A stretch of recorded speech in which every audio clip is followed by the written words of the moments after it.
Buenos días. Primero es agradecer a la organización por darme la oportunidad de poderles comunicar pues, una información que creo que es muy relevante en cuanto a cómo está el planeta, qué estamos haciendo con él y hacia dónde nos dirigimos si seguimos haciendo las cosas de la misma manera. Yo les prometo que los que se queden hoy se llevarán a casa métodos para ahorrar dinero y al mismo tiempo métodos para ahorrarle un problema al ecosistema que hoy en día estamos generando. Pues por ejemplo con botellas, sobre todo de plástico. Estas son de cartón que, quieras que no, contaminan bastante menos que las de plástico que usamos normalmente. Primero, antes de empezar la presentación, quiero que vean un par de noticias que encontré rápidamente un poco buceando por internet. Esta es una noticia de hace 2 años. Canarias expuesta a unos niveles de contaminación mayores de lo recomendado. Podemos pensar que no, que Canarias está muy limpia, que el aire de Canarias es perfecto y maravilloso, pero no es cierto. Las aguas subterráneas de Fuerteventura en grave riesgo de contaminación. Y no se queden solo con el título.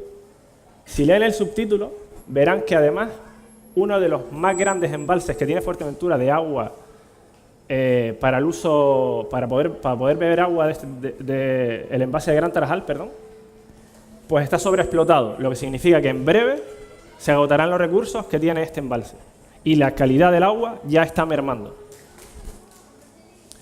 Eso que ven ahí es un vertido de agua en Santa Cruz. Hay 350 vertidos como ese en Canarias. Cuando las depuradoras no pueden soportar toda la cantidad de agua que entra para ser depurada a lo largo del día, lo que hacen es soltarla al mar tal como va. Y eso es lo que obtenemos. Hay 350 puntos iguales que eso. Bueno, hay una página web maravillosa que nos muestra en un mapa por colores el estado de la calidad del aire en el mundo entero, ¿vale? Hay unos aparatos que miden la calidad del aire y como pueden ver hay muy poco verde, mucho amarillo y bastante rojo, sobre todo en Asia. El rojo se considera aire no respirable. Cuando la calidad del aire llega hasta el punto de que se marca rojo, se recomienda no salir a la calle. Pues fíjense que casi toda Asia está en roja. Ya en estos momentos, eso está sacado a 14 de marzo de este año.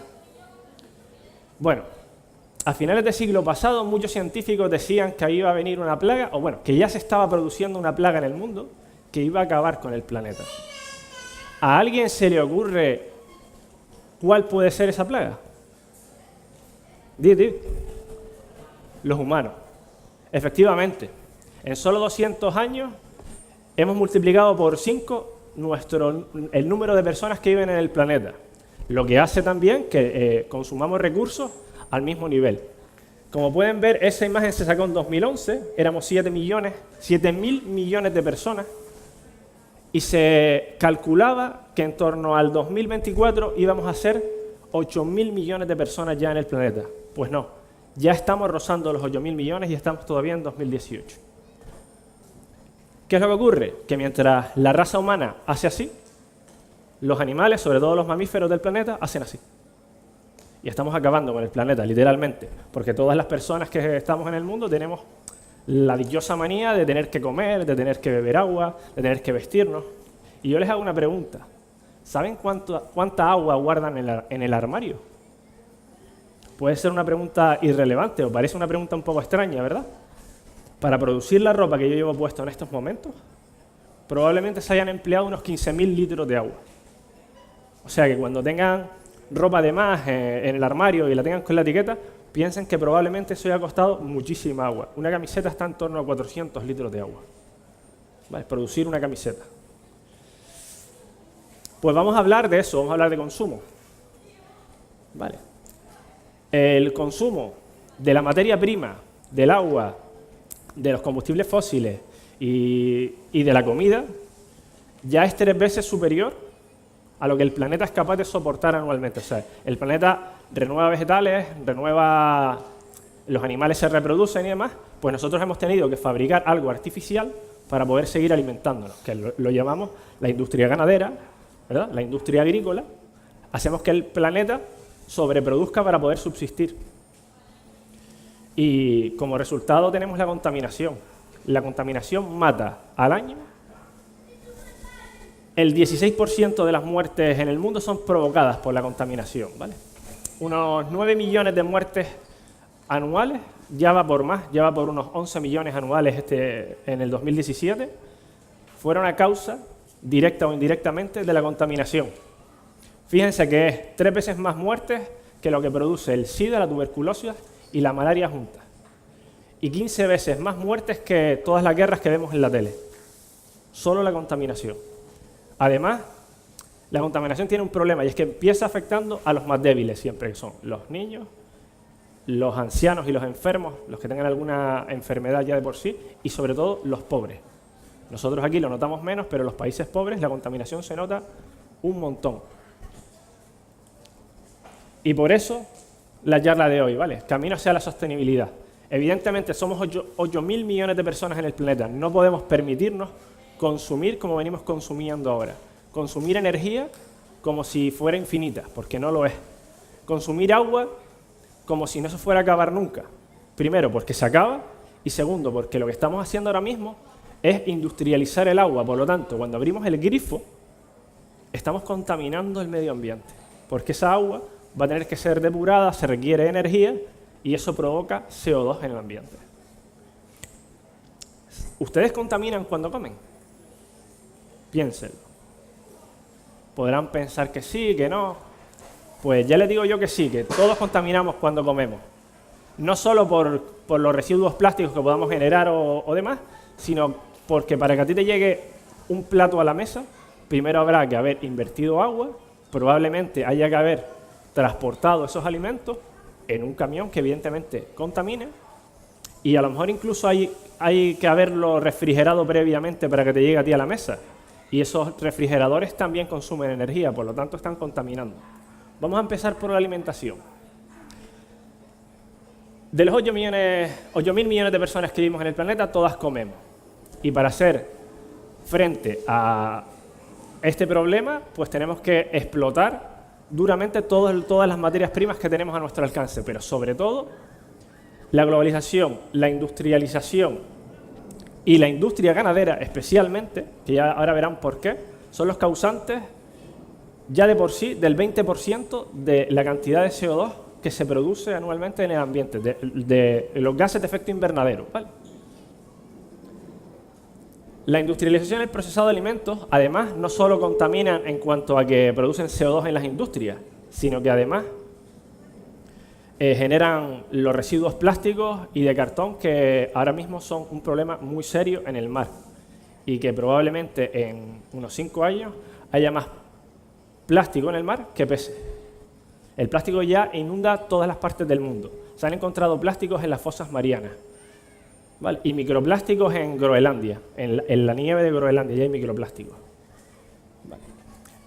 Y una cosa que tenemos que tener en cuenta es cómo comemos. Nosotros muchas veces decimos, ay, me apetece fresas, pero resulta que no es época de fresas. Entonces, las fresas que nosotros nos comemos, vamos al supermercado, tenemos nuestra cajita de fresas que viene envuelta en plástico, que viene de a saber, que lleva congelada, probablemente llevan congeladas esas fresas 2 semanas. Pues bueno, cuando nos comemos esas fresas, tenemos que tener en cuenta que habrá contaminado en todo el transporte hasta que llegue a nuestra mesa. Habrá contaminado porque habrán estado congeladas un montón de semanas y porque se habrán usado productos para que no se pudran antes de que tú te las puedas comer. ¿Vale? Pues eso es causa de la globalización. Hace posible que podamos disfrutar productos de casi cualquier parte del mundo, pero no tenemos en cuenta que para ello eso va a contaminar un montón más que si se las compramos al productor que vive al lado de nuestra casa o en la isla de enfrente. Fíjense, esto es una equivalencia entre lo que contamina comer y lo que contamina conducir un vehículo. Fíjense que en la parte de arriba no se lee bien, pero ya se lo digo yo, los vegetales, las lentejas, todos los vegetales en general contaminan en torno, hasta que llegan a nuestra mesa, en torno a lo que es la equivalencia de hacer 1,5 kilómetros en coche. Unos 70 gramos, unos 100 gramos de CO2 al ambiente. Sin embargo, si nos vamos a la carne, a partir del cerdo se dispara y comer carne contamina 10 veces más que comer verdura. Para que se hagan una idea, si ahora nos vamos a comer 15 de nosotros y yo me como una hamburguesa y ustedes se comen un plato de ensalada, 15 de ustedes contaminarán lo mismo que solo yo con mi hamburguesa. La huella de CO2 que vamos a dejar unos y otros, es la misma. O sea, 15 de ustedes contra uno que solo come carne. O que come carne, ¿vale? No se crean que yo soy vegetariano. Yo he ido dejando, al darme cuenta de esto, y dejando de comer carne poco a poco, ¿vale? Y es una de las cosas más importantes. Pero no solo esto, ahora vamos a ver otra cosa. Porque no solo contaminamos porque produzcamos CO2 a la hora de obtener las materias primas, sino también porque consumimos agua. Solo el 4% del agua de todo el planeta es potable y el 2% está en los polos. Por lo tanto, solo tenemos disponible un 2% de agua. Fíjense en esto. Para comernos una manzana, para producirla, que llegue al plato y nos la podamos comer, vamos a emplear 70 litros de agua.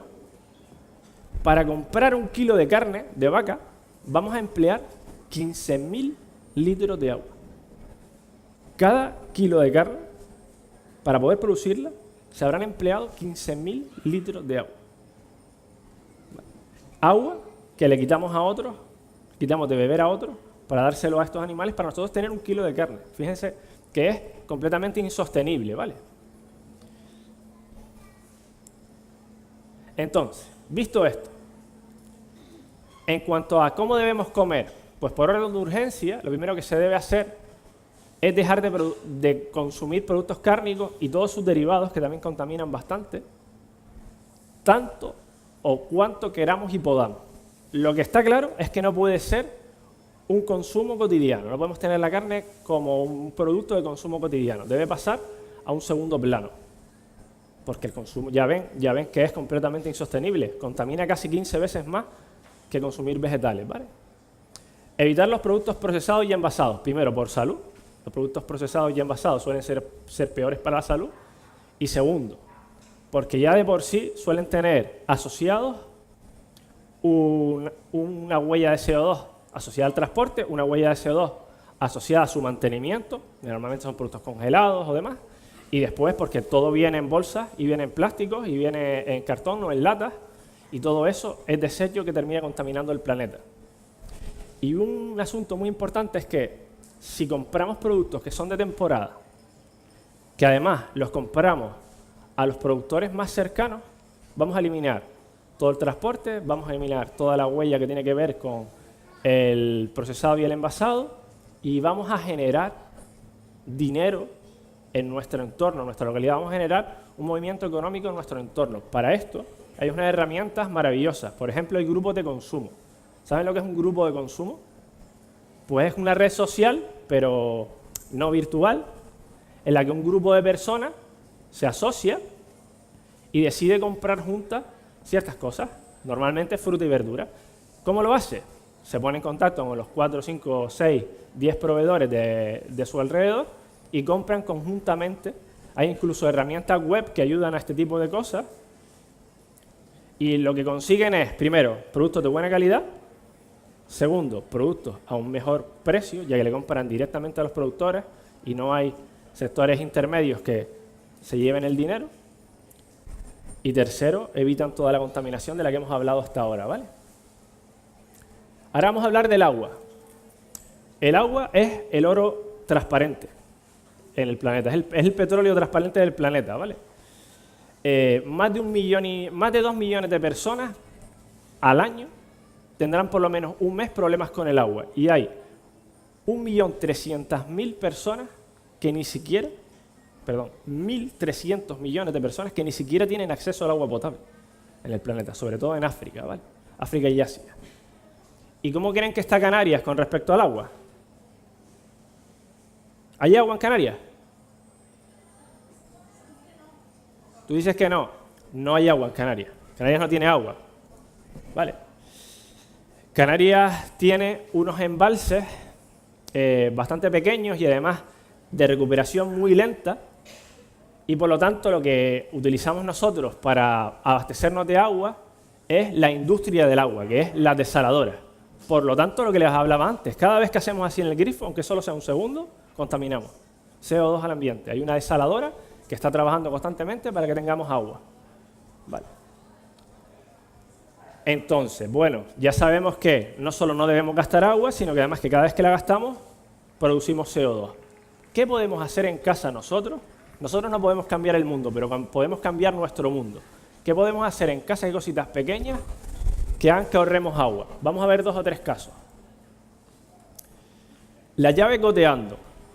Si ustedes ven una llave goteando, tienen que arreglarlo. Eso al año son miles de litros desperdiciados, que a nosotros nos sale muy barato, y ese es el problema. Como nos sale barato a nosotros, pues a veces no le damos la importancia que tiene. Pero realmente, una llave goteando, al cabo de un año, son 4 o 5 bidones llenos de agua, hasta arriba. Vale, entonces, si vemos una llave goteando, solucionar ese problema no nos cuesta demasiado.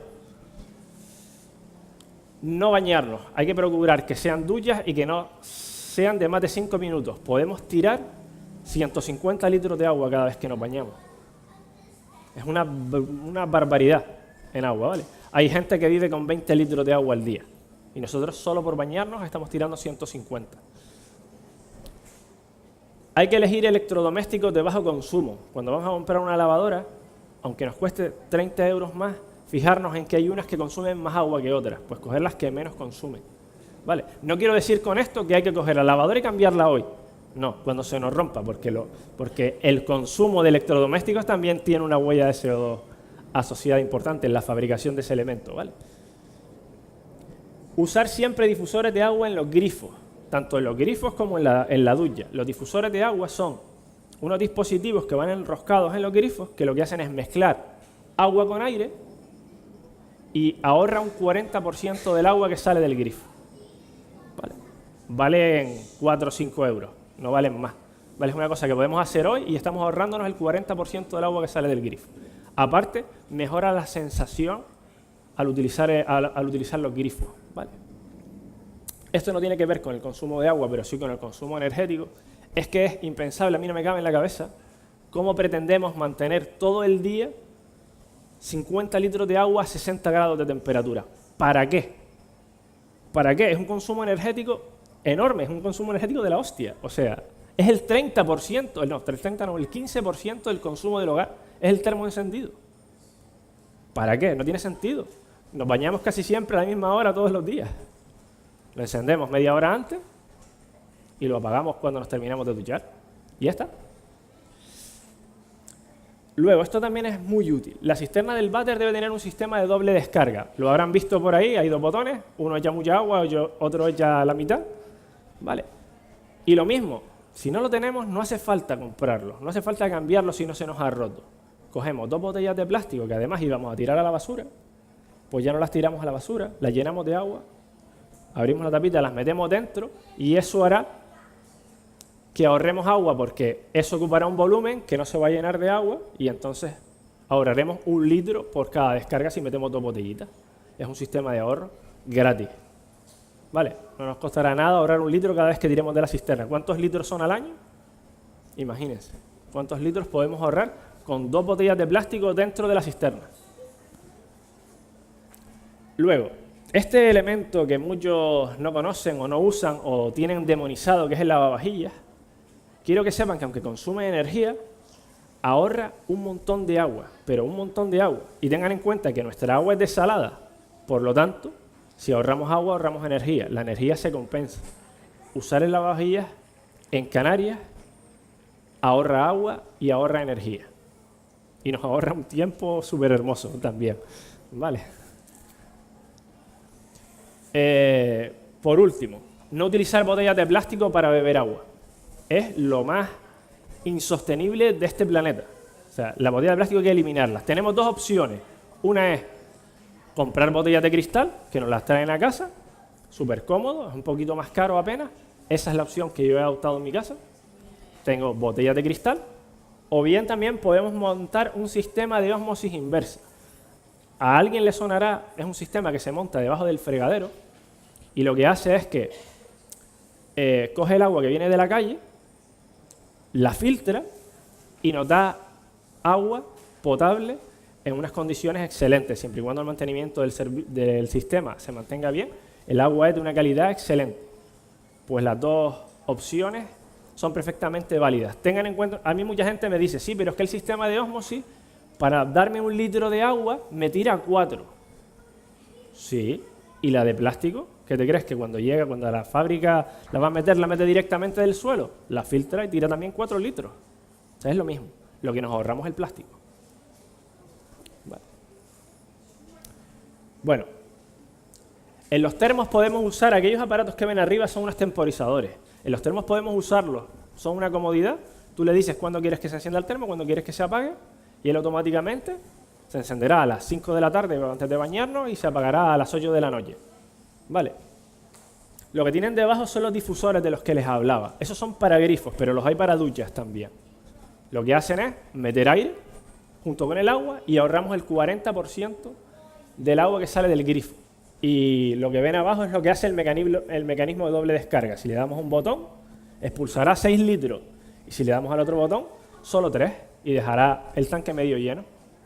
Vale. Recuerden que no hay que gastarse el dinero, que tenemos las botellitas de plástico y son gratis. Bueno, no son gratis, pero las íbamos a tirar y las podemos reutilizar, perdón. En cuanto a la energía, la mal llamada luz, la luz en casa, que sepan que generar 1 kilovatio produce 700 gramos de CO2. En Canarias, el 80% de la energía es sucia, o sea, sucia. Viene de zumo de dinosaurio, de petróleo. O sea, metemos petróleo o gas y obtenemos energía. ¿Vale? Eso es si no contamos el transporte. Si contamos la energía que utilizamos para transportarnos, para movernos, es el 98% de la energía que se utiliza en Canarias, es energía que depende del petróleo.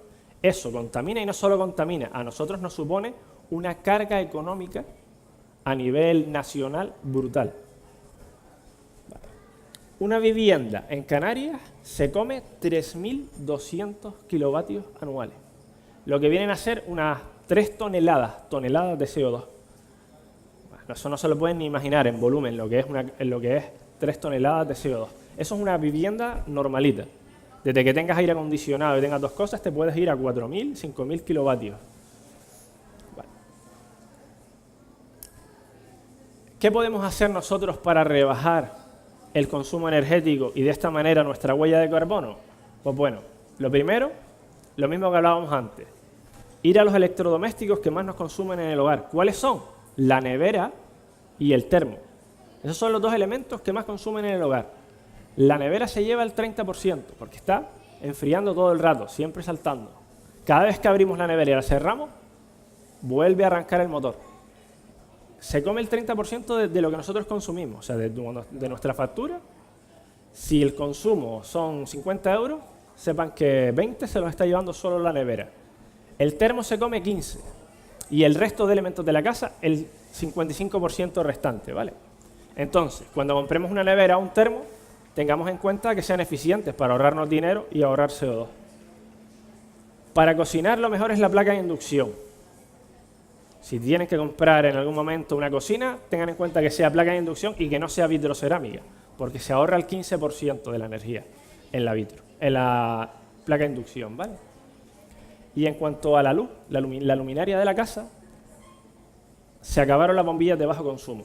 Eso fue, ya muchos de nosotros que estábamos en el entorno de la sostenibilidad, lo dijimos en su momento, eso era una locura, era mejor haber seguido con las de incandescentes de toda la vida, porque las de bajo consumo contaminan una barbaridad. Tienen productos súper tóxicos, ¿vale? Si alguna vez se les rompe alguna en el suelo, ni se les ocurre recogerla con las manos o de cualquier otra forma, pues es súper irritante y súper tóxico el gas que contienen esas bombillas, ¿vale? Así que no las vamos a quitar de la casa si las tenemos, pero en cuanto se nos vayan fundiendo, ir sustituyéndola por LED, ya que duran más, contaminan menos y aunque son un poco más caras, tienen un menor consumo. Si alguno tiene frigorífico en casa, y cuando digo frigorífico me refiero a un congelador, ¿para qué? Hay que quitar los congeladores de las casas. Y lo dije antes, mejor ahorrarte el dinero, ahorrarte el consumo y comprar productos frescos y de temporada. No tiene sentido estar almacenando comida ahí para congelarla, para así un día a ver si te las comes, que terminas tirando la mitad. ¿Vale? Con la lavadora usar ciclos cortos y procurar lavar en frío. ¿Vale? ¿Por qué digo procurar lavar en frío? Porque lo que consume de la lavadora realmente es cuando calienta el agua. Para lavar la ropa en caliente es cuando más consume la lavadora. Una lavadora en frío consume bastante poco con respecto a otros electrodomésticos de la casa. Además, si lavamos en frío, seguro que no se nos encoge la ropa. Yo eso lo he aprendido también. Y por supuesto la secadora, pues oye, puede ser que en invierno tenga su sentido, pero la verdad que aquí en Canarias no tiene mucho sentido usar la secadora. Mejor siempre secar la ropa al sol. La secadora consume también un montón de energía, ¿vale? Y he puesto esto ahí porque se habla mucho de lo que es el consumo fantasma. Esto es el 2 o 3% del consumo anual de la casa. Y es que cuando nos vamos y dejamos las palancas de la casa subidas y los aparatos apagados, estos aparatos tienen un consumo, aunque están apagados, tienen un consumo. Es en torno al 2-3%. Pues si podemos irnos de la casa y tener una regleta de corriente de estas que podemos apagar y nos desconectan por completo los aparatos, mejor que mejor. Nos estaremos ahorrando, pues eso, el 2-3% de la factura. Y recuerden, hablo de la factura porque hablo de dinero, pero lo que estamos haciendo es disminuir cada vez más la huella de CO2 que vamos dejando por consumir energía de forma innecesaria. Si alguien tiene aparatos de aire acondicionado, debe saber que también son aparatos de un consumo súper elevado. Y que si lo ponemos a nuestra cuenta de riesgo, probablemente el resultado que obtengamos al montarlo sea menor que si viene un profesional que nos mira la casa y nos dice, mira, no lo pongas en el salón, porque el salón es enorme y para enfriar el salón necesitas un montón de energía. Mejor ponlo en una habitación donde sepas que vas a estar bastante tiempo, en la habitación donde duermes o donde sea, que es más pequeña, consumes menos energía, un poco que te asesore de cuál es el lugar idóneo para poner un aparato de aire acondicionado. Y lo que es muy importante es que antes de poner un aparato de aire acondicionado, que lo he puesto más tarde, pero debería haberlo puesto aquí, antes de poner el aparato de aire acondicionado es averiguar por qué nuestra casa es un horno o un congelador. Normalmente es porque tenemos ventanas que dejan escapar el calor, son ventanas de cristal simple, cuando lo que deberíamos tener en casa, si alguien tiene que cambiar las ventanas próximamente, es doble cristal, que no permita ni salir el calor ni entrar el frío. ¿Vale? También deberíamos tener bajo las puertas unas gomas que también dejen que se vaya el calor al exterior, o el frío, en este caso, y sobre todo, si tenemos techo y sobre nuestro techo hay una azotea, eso hay que tenerlo muy bien aislado. Con eso ya mejoramos el confort dentro del hogar y a lo mejor podemos prescindir del aire acondicionado. Si aún así lo queremos poner, previamente tenemos que haber solucionado el problema de la envolvente de la casa, que son los cristales y el techo. Si podemos permitírnoslo, está muy bien colocar una placa solar térmica para calentar el agua en casa. Nos ahorramos el 30%, el 15% de la factura de la luz. ¿El 10? Ah, vale, ya voy acelerando. Nos ahorraríamos el 15% de la factura y tendríamos agua caliente limpia. O sea, que no tuviera una huella de CO2 asociada, ¿vale? Y esto para mí es el descubrimiento que les voy a otorgar ahora. Contratar la luz con una empresa que certifique que la energía que compra es de origen renovable. A lo mejor no lo saben, pero pueden contratar con una empresa la energía y esa empresa a su vez o produce solo renovables o la compra solo renovable. O sea, la energía, nosotros vamos a pagar por energía limpia, aunque la energía que nos entre a nosotros, los electrones que van a llegar a casa, sean de la central de aquí abajo que contamina. Pero nosotros, nuestro dinero está yendo a la renovable. ¿Es más barato? Es más barato seguro, ya se los adelanto, ¿vale? Y aparte estaremos contribuyendo solo a la renovable. Todas las compañías te ofrecen contratos de este tipo, Endesa te lo ofrece, lo que no te lo dice. Ahora, yo me iría a una que solo ofreciera renovables. ¿Por qué? Porque ellos aumentarán la producción de renovables o estarán dándole dinero a alguien que a su vez va a invertir ese dinero en renovables. Les he puesto 3 ahí, pero ahí tengo un listado tremendo. Al final les dejaré un correo por si quieren más información respecto a este tema. Som Energía es una cooperativa. Yo pertenezco a Som Energía, soy cooperativista de de esa cooperativa. O sea que yo me facturo mi propia energía y tomo decisiones sobre la energía. ¿Vale? Nosotros decidimos qué precio le vamos a poner a los... Yo mismo, o sea, soy uno de los socios, pongo el precio a la energía, a los socios. O decidimos si el montante económico que recibimos lo vamos a invertir en repartírselo a los socios o en seguir invirtiendo en renovables, que es lo que hemos hecho durante todos estos años, ¿vale? Y después hay otro aspecto un poco tabú, que es el tema de las placas solares, sobre todo últimamente, ¿verdad? Si yo les digo placas solares ahora, les nombro aquí las placas, ¿ustedes qué piensan? ¿Qué se le viene a la cabeza? Impuesto al sol, eso es difícil, eso no se puede, en Canarias no lo permiten, eso es mentira, ¿vale? No hay impuesto al sol en Canarias para instalaciones domésticas, se puede hacer instalaciones fotovoltaicas perfectamente, solo que el gobierno que tenemos ha endurecido la burocracia para la cual tú puedes legalizar tus placas solares. ¿Eso en qué se traduce? Para ustedes se traduce en dinero. Las placas salen más caras porque la burocracia cuesta dinero. Ese es el resultado, pero podemos ponerlas. Lo que nos va a ocurrir es que si antes amortizábamos las placas en 7 años, lo que nosotros invertíamos en placas en 7 años, ahora lo amortizaremos en 10. Pero terminaremos amortizando el dinero. Y lo más importante, terminaremos desligándonos del control de las eléctricas, que al final son los que ponen el precio. Mañana la luz vale 3 veces más y pasado otras 3 veces más. Y estamos siempre ahí. Si nosotros somos capaces de producir nuestra propia luz, tenemos 2.000 euros en el banco produciéndonos un 0,3%. Pues lo invertimos en placas y mañana sube la luz y a mí no me importa. Porque yo produzco mi propia luz. Soy dueño de la energía que produzco. ¿Vale? Tenemos 2 sistemas. Y termino muy rápido con esto. Hay un sistema que está conectado a la red eléctrica, consumimos luz, y cuando cae la noche, pues consumimos de la red eléctrica en vez de consumir de nuestras placas, porque no tenemos sol por la noche. ¿Vale? Es el sistema burocráticamente más complejo, pero al mismo tiempo es el más barato.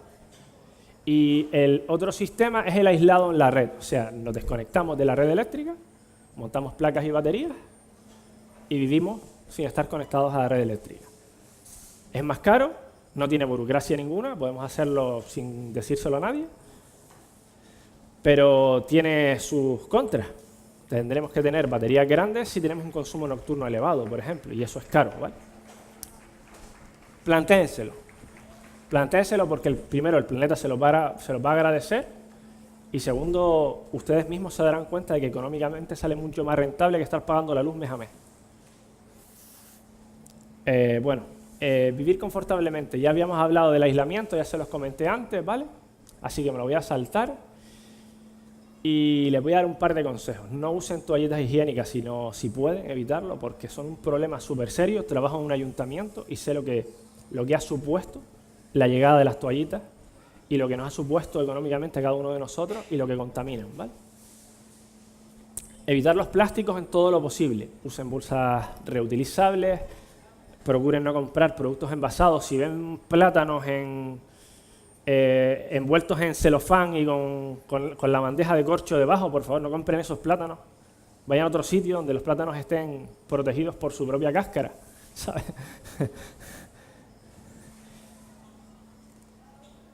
Y bueno, me quedaba hablarles de la movilidad sostenible. La movilidad sostenible, cuando piensen en movilidad, yo les digo movilidad, ustedes piensan en el coche.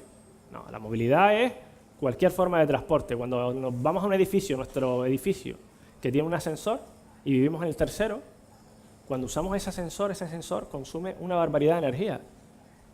Vamos por las escaleras. Primero, es más saludable, es bueno para los glúteos, los cuádriceps, pues procurar no usar el ascensor ya es movilidad sostenible.